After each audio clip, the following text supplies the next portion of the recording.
A media tarde los turistas se irán y todo quedará en silencio. Porque Uxmal y las demás ciudades mayas son eso desde hace siglos, las ciudades del silencio.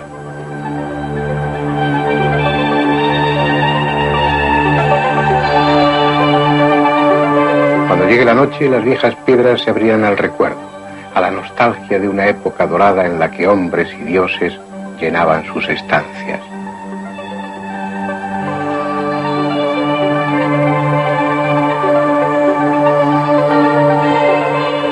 En Uxmal hubo ya gentes desde 8 siglos antes de Cristo. Luego llegó su esplendor y se levantaron templos suntuosos, palacios, mercados. Hasta 25.000 personas vivieron en torno a estos edificios. Después la decadencia, invasiones, influencias de otras culturas y finalmente la ruina y el abandono con la llegada de los conquistadores. En total, 2.300 años de historia de los que apenas sabemos nada. Pese a todo, Uxmal, como Chichén Itzá, Sayil, Kabah y otras ciudades del norte, es la parte más conocida de la historia maya, porque, aunque influidas por otras culturas, estaban aún vigentes en tiempos de la conquista. El verdadero y profundo desconocimiento va más atrás en el tiempo, a los orígenes de lo maya, a las razones que les llevaron a abandonar, sin causa aparente, ciudades como Tikal. Solo queda la piedra, y no es suficiente para reconstruir la historia de un pueblo.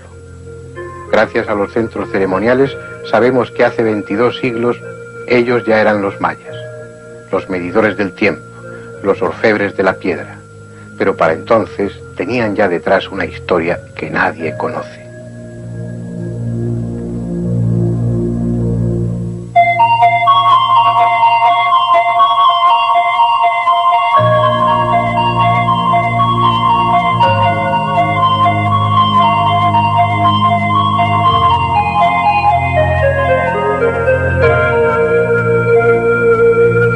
El fanatismo de los frailes que acompañaban a los conquistadores les llevó a destruir todo aquello que consideraban relacionado con el paganismo.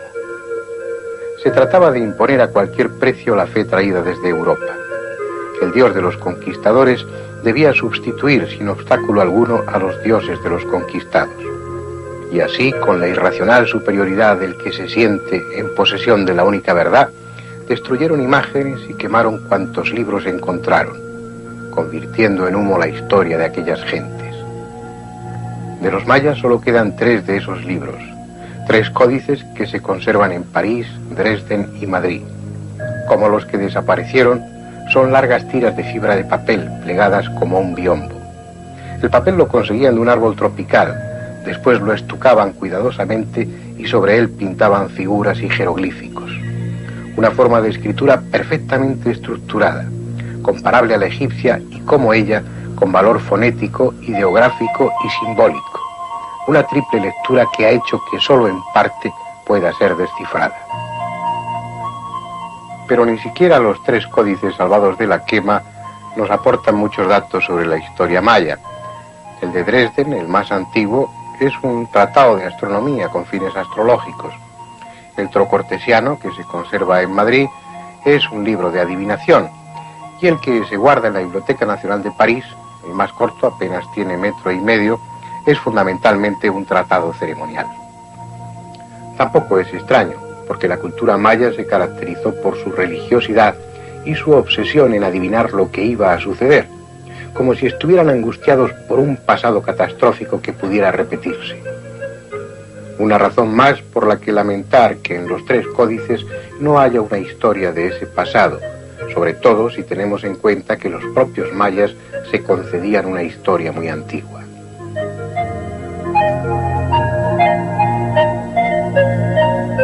Esto es un calendario. Nos permite situarnos en el tiempo, aunque sea de una forma un tanto arbitraria. Por ejemplo, en los países de ámbito cristiano, el año 0 coincide con un acontecimiento fundamental para ellos, que fue el nacimiento de Cristo. Así, el año 1990 no quiere decir otra cosa más que han transcurrido 1990 años desde ese acontecimiento. Sin embargo, para los árabes ese año sería el 1368, porque ellos inician su calendario en otro acontecimiento distinto, en la Égira, en la huida de Mahoma hacia la Meca, y eso sucedió 622 años después del nacimiento de Cristo. Si la cultura egipcia continuara vigente, el año 1990 de los cristianos o 1368 de los árabes sería para ellos el 4990 más o menos, ya que el principio de su calendario lo situaban en un acontecimiento fundamental para esa civilización, la unificación del Alto y Bajo Egipto durante el reinado de Menes, que tuvo lugar unos 3000 años antes de Cristo. Si supiéramos en qué momento sitúan los mayas el principio de su calendario, sabríamos, si no el acontecimiento que ellos consideraban fundamental en su pasado, sí en qué momento éste se produjo. Y eso sí es algo que está a nuestro alcance. En Palenque, la ciudad sagrada edificada en la selva de Chiapas, existe un templo construido sobre una pirámide escalonada, el llamado Templo de la Cruz.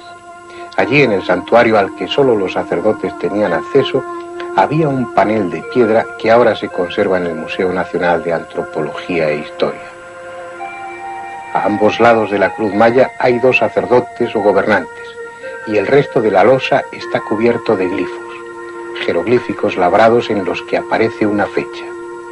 Esa fecha deja claro que el calendario utilizado en Palenque se inicia el día 4 Aau 8 Zot, de un año que corresponde al 8238 a.C. Es absurdo pensar que la historia maya pueda ir tan atrás en el tiempo, que ellos supieran de acontecimientos tan antiguos y a partir de ahí iniciasen su cronología. Sin embargo, Palenque no es una excepción. Hay otros enclaves mayas que manejan el mismo calendario. Probablemente se tratara de una fecha elegida por un acuerdo entre los sacerdotes, una fecha que coincidiera con un momento astronómico importante. Es posible, pero no es seguro. La auténtica razón la desconocemos. En el resto del mundo maya, el calendario se inicia en una fecha más cercana, aunque también muy antigua. Una fecha que podríamos considerar como la oficial, generalizada y mantenida durante el tiempo que duró esa cultura. El 4 Aau 8 Kunku de un año equivalente al 3113 a.C. ¿Por qué esa fecha? ¿Es arbitraria o sucedió algo en el año 3113 a.C. que conservó en la memoria el antepasado de los mayas? Tuvo que ser algo importante, algo trascendente para el mundo antiguo.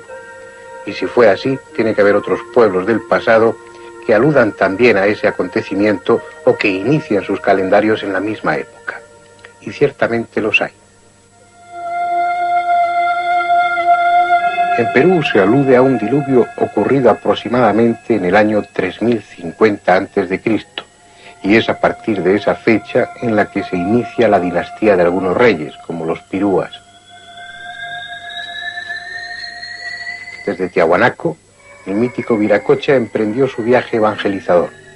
En su trayecto hay datos astronómicos que hacen referencia al 3100 a.C. En las tablillas con escritura cuneiforme de Mesopotamia, las observaciones astronómicas se inician también en torno al año 3000 antes de nuestra era. Para los hindúes ha habido 4 épocas cósmicas. La actual es la cuarta, la época negra o del hierro, el Kali Yuga, que ha comenzado también en el 3000 o 3100 a.C.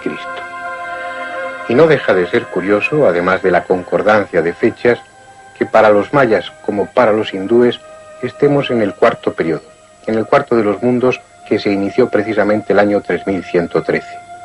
Esos periodos duraban para los mayas algo menos de 5200 años, lo que quiere decir que el fin de nuestro mundo actual será en el 2013 aproximadamente. Lo que falta por saber es si en torno al año 3000 se produjo un diluvio, el Unyezil o Vulcabal, como lo llamaban los mayas, y que también parecen recordarlo los antiguos peruanos, o se trató de un acontecimiento totalmente distinto a escala mundial, o simplemente fue casualidad. Tal vez en los códices destruidos estuviera la explicación de todo ello. y también figurase en ellos la razón por la que los mayas se aferraron a criterios estéticos tan aparentemente absurdos como el de proporcionarse un perfil en el que la nariz destacase por encima de cualquier otro rasgo. Para ello deformaban brutalmente la cabeza, colocando a los niños pequeños una tabla en la frente y otra en el occipucio, que apretaban con cintas, forzando al cráneo a crecer hacia atrás. Fue una sociedad que se representó a sí misma en estelas y códices, ofreciendo solo el perfil, como si en él radicara la nobleza o el rango, y hubiera que dejar constancia de esa frente huidiza en las representaciones oficiales. Pero además, veían un atributo de belleza en tener los ojos bizcos, lo que propiciaban colgando bolitas de resina en la frente de los niños, entre ambos ojos. Aún así, otro complemento era necesario para acercarse al ideal de belleza maya: limarse los dientes para modificar su forma e incrustar en ellos pequeñas placas de jade u otro material.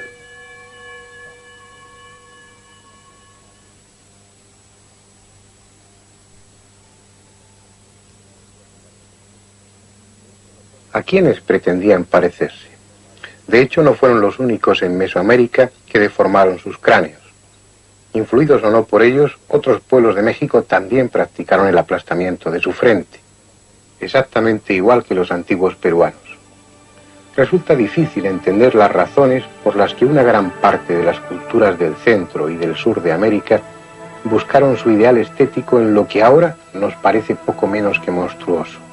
El maya, el conocedor de ese y de tantos secretos, permanece mudo, y sus ojos ausentes deben mirar con cierta burla nuestro desconcierto. También es inútil preguntar a los rostros de su iconografía religiosa. Por capricho o intencionadamente, la mayoría adoptan un aire sardónico, como si en el fondo los dioses no se tomaran en serio a quienes les adoraban. Igualmente guardan silencio los sacerdotes. Ellos eran los poseedores del conocimiento, los astrólogos, los que sabían interpretar el sentido oculto de los jeroglíficos, los que conocían el rostro auténtico de los dioses, pero nada dicen.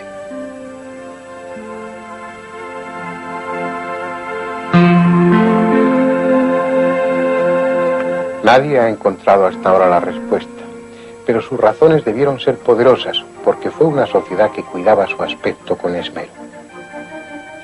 Por las pequeñas figuras de barro encontradas en lugares como Jaina, sabemos que en aquella sociedad hubo guerreros que se protegían con pesadas ropas cubiertas de placas, que llevaban escudos o que adornaban su cabeza con vistosos sombreros engalanados. Nada hay en ellos que parezca primitivo, ni hay nada en su porte que no resulte solemne. Una cultura capaz de dar muestras semejantes en un arte considerado menor, como es el de las figuritas de barro, es una cultura que ha necesitado de un largo camino. La importancia de los gestos, la postura de quienes parecen ser nobles personajes, habla también de evolución, de cuidado en el vestir, de tejedores, de sastres, de industria. A veces su atuendo resulta tan actual que sorprende su presencia en una vitrina dedicada a la cultura maya. Estas pequeñas figuras ilustran más sobre su vida y sus costumbres que un grueso tratado. Al menos son retratos de gentes comunes, no de reyes o de dioses. Por eso importa más el realismo, la descripción fiel del gesto y los adornos, que el efecto que su presencia produzca al que las contempla. Aún así, también en ellas hay preguntas que carecen de respuesta. Muchas están sentadas con las piernas cruzadas, aunque no carecían de sillas y banquetas.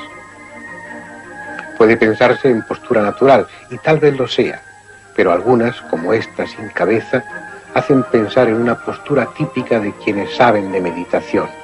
Hay muchas representaciones de Buda en idéntica actitud.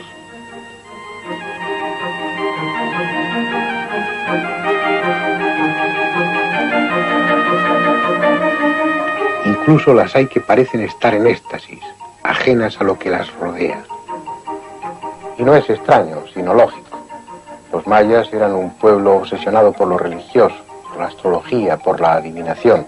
Aparte de los métodos ceremoniales, los sacerdotes tenían otro sistema para comunicarse con los planos superiores, con los planos espirituales, y era a base de la introspección, de la mirada interna, propiciada por el ayuno o por la penitencia y probablemente ayudada por el uso de alguna droga, como hacen hoy en día los chamanes.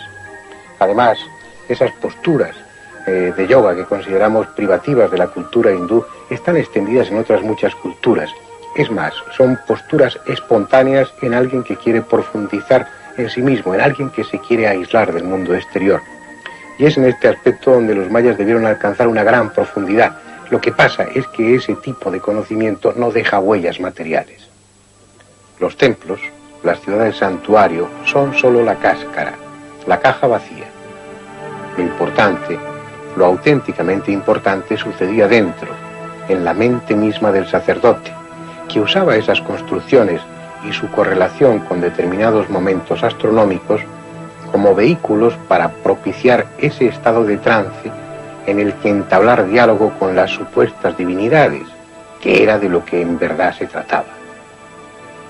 Y eso se ha perdido, o al menos escapa al ámbito de arqueólogos e historiadores. Lo que queda, lo que está al alcance de las gentes de ahora, nada tiene que ver con el profundo conocimiento de los antiguos sacerdotes mayas. No llega siquiera a ser una caricatura de la vieja ciencia que se aplicó en Tikal, en Palenque o en Chichén Itzá. Es cierto que Bonifacio Queno es un descendiente de los anteriores mayas. Como otros muchos en la península del Yucatán, apenas sabe algunas palabras en castellano. Su idioma sigue siendo el maya. Pero la similitud con quienes ejercieron la magia en el pasado no va más allá. Él se dedica a la curación y lo hace aplicando la técnica que le enseñaron, mezclando figuras del panteón religioso actual junto con conceptos de la magia popular. En su monótono recital, que repetirá hasta 13 veces, porque 13 eran Jesús más sus discípulos, invocará a la Trinidad Católica y también a entidades espirituales del panteón maya. 13 son también las ramitas de cipche con las que entre rezo y rezo hará la limpia al paciente. El mal que hay en su pierna es un mal viento, producido por espíritus elementales, por entidades negativas que hay en el bosque. Por eso, junto al Padre, el Hijo y el Espíritu Santo, invoca a dioses del camino, de la milpa, de la tierra. Con cierto sentido, piensa que los elementos de dos religiones pueden reforzarse mutuamente y ser más efectivos que los de una sola.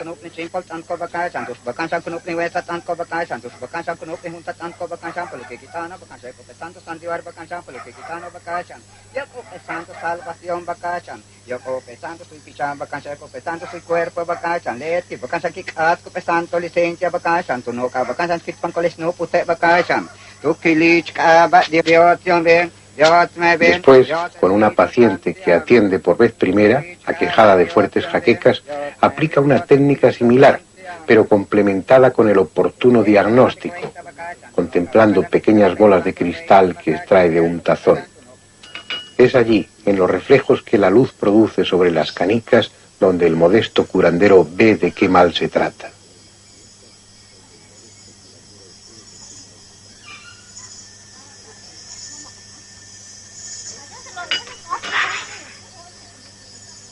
En el nombre del Padre y del Hijo y del Espíritu Santo, amén. Crucificado en el nombre del Padre y del Hijo y del Espíritu Santo, amén.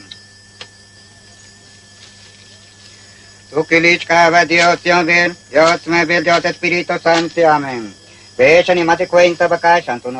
Por ser la primera vez que la somete a tratamiento, la pinchará repetidas veces con un colmillo de serpiente de cascabel. De esa forma, el inevitable mal viento saldrá del cuerpo de la enferma. En el nombre del Padre y del Hijo y del Espíritu Santo, amén. Crucificado en el nombre del Padre y del Hijo y del Espíritu Santo, amén.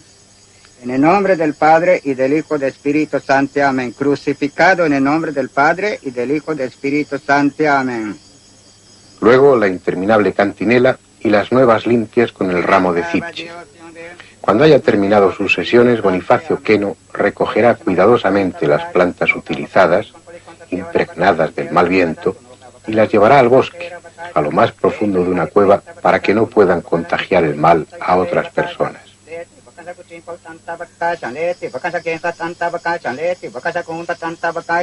Sí, bacan sanguk ato pe santo salvación, bacan santo no cabo bacachan. Yo con pe santo soy pichán. No dudo de la honradez de Bonifacio Queno, ni de sus buenas intenciones.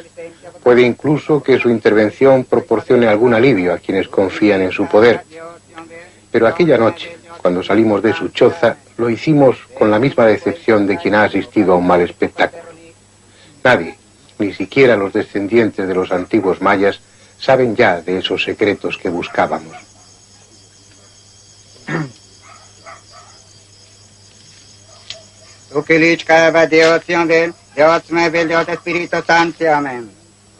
Y estoy seguro que desde algún lugar al que no alcanzan los sentidos, los viejos sacerdotes sonríen por ello.